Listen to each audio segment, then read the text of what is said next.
The U.S. Army GHQ Maneuvers of 1941 by Christopher Gabel. Christopher Gabel's The U.S. Army GHQ Maneuvers of 1941 is a must-read for anyone interested in World War II history.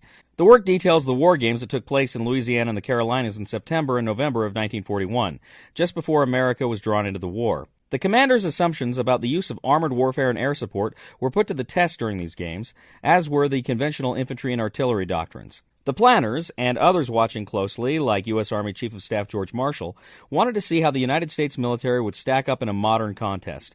After having witnessed the dramatic success of the Wehrmacht against France and the Soviet Union to that point, the participants debated the use of square and triangular infantry weapons, as well as how best to employ anti-tank units against what increasingly looked like the war's wonder weapon, the tank.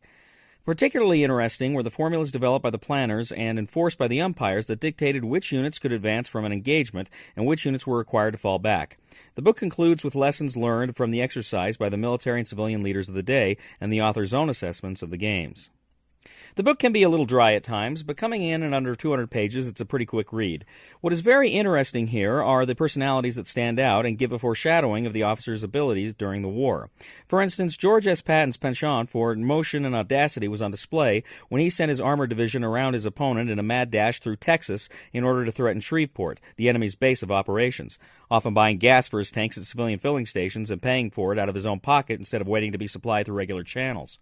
Also, Lloyd Frenendahl's less-than-stellar performance in the Carolina games should have tipped off Marshall and Eisenhower that this was not the guy to command a corps in North Africa.